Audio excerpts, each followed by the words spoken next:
देश में इन दिनों तापमान के साथ साथ चुनावी पारा भी चढ़ चुका है। हरियाणा में लोकसभा चुनाव की बात करें तो जहां भाजपा के 10 उम्मीदवार पूरी ताकत चुनावी रण में झोंके हुए हैं, तो वहीं कांग्रेस अभी टिकटों के वितरण को लेकर भी असमंजस में है। इसी बात को लेकर अम्बाला शहर विधानसभा में भाजपा प्रत्याशी बंतो कटारिया के लिए वोट मांगने पहुंचे हरियाणा के परिवहन राज्य मंत्री असीम गोयल कांग्रेस पर तीखे तंज कसते हुए नजर आए। परिवहन राज्य मंत्री असीम गोयल ने कांग्रेस के टिकट बंटवारे को लेकर तंज कसते हुए कहा कि कांग्रेस में कोई टिकट लेने वाला व्यक्ति ही नहीं है। जिस कांग्रेस की टिकटें किसी समय में ब्लैक हुआ करती थी, उस कांग्रेस का आज डिब्बा बंद हो चुका है। मंत्री असीम गोयल ने कांग्रेस को लेकर कहा कि आज जिसके टिकट की पैरवी भूपेंद्र हुड्डा करते हैं, उसके विरोध में शैलजा खड़ी हो जाती है। जिससे शैलजा टिकट देना चाहती है, उसे सुरजेवाला मना कर देते हैं, और जिसे सुरजेवाला टिकट देना चाहते हैं, उसके लिए किरण चौधरी मना कर देती है। मैं तो आपसे यही निवेदन करने के लिए आया हूँ। कांग्रेस अभी तक अपने उम्मीदवार फाइनल नहीं कर पा रही और इनका टिकट कोई लेना नहीं चाह रहा। पहले कांग्रेस एक ब्लॉक टिकट ब्लैक होती थी ना, जैसे सिनेमा घर के बाहर, ऐसे कभी कांग्रेस की टिकट की ब्लैक होती थी, लोग कपड़े फाड़ते थे। लेकिन अब कांग्रेस की मूवी डिब्बा बंद हो गई है, इनके सिनेमाज भी बंद हो गए हैं, इनके मूवी देखने कोई जाना नहीं चाहता। यानी जो लोकतंत्र की जनता रूपी दर्शक है, इनकी मूवी को, क्योंकि इनके पास ना नेता, ना नीति, ना नियत, कांग्रेस को डब्बा बंद फिल्म की तरह कर दिया। और आज कोई इनका टिकट लेने को तैयार नहीं। जिसको हुड्डा जी देना चाहते हैं, उसको शैलजा जी मना कर देती है। जिसको शैलजा जी टिकट देना चाहती है, उसको किरण चौधरी जी मना कर देते हैं। जिसको किरण चौधरी जी देना चाहते हैं, उसको सुरजेवाला साहब मना कर देते हैं। और ऊपर जिसको राहुल गांधी टिकट देना चाहता है, प्रियंका गांधी मना कर देती है। और जिसको प्रियंका गांधी देना चाहते हैं, उसको सोनिया गांधी मना कर देती है।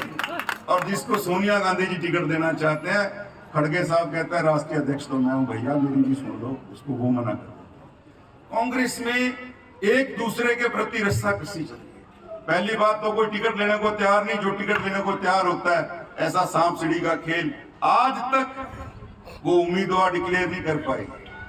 आप कल्पना कीजिए, राहुल बाबा, जो मैं बाबा इसलिए कह रहा हूं, बाबा दो तरह के होते हैं। काफी ज्ञान आ जाता है, उसको कहते हैं भैया दुनिया से विरक्त हो गया, ज्ञान आ गया, बाबा बन गए, ये ज्ञान देने वाली श्रेणी में आ गए। और एक बाबा हम कहते हैं, छोटे बच्चे होते हैं, उसको बाबा ही कह देते हैं ना, तो उसको वो भी मस्त होता है, उसको भी किसी से कुछ लेना देना नहीं। अब राहुल बाबा भी छोटे बच्चे की तरह मस्त है, कांग्रेस जाए भाड़ में। जिस आदमी को पढ़ी पढ़ाई पार्टी मिली, केंद्र के अंदर सरकार थी, कितने राज्यों में सरकार थी, आज जहां जहां चरण पड़े राहुल बाबा के, तहां तहां बंटाधार। केंद्र से तो चली गई, राज्यों में भी गिनती के, बाकी सारा सुपड़ा साफ कर दिया। भैया देखो, मैं तो एक निवेदन करता हूं, जो आदमी अपनी पार्टी, जो पूर्वजों ने पार्टी बनाई, उसको नहीं संभाल पाया, वो देश को क्या संभाल पाएगा? फैसले आपने।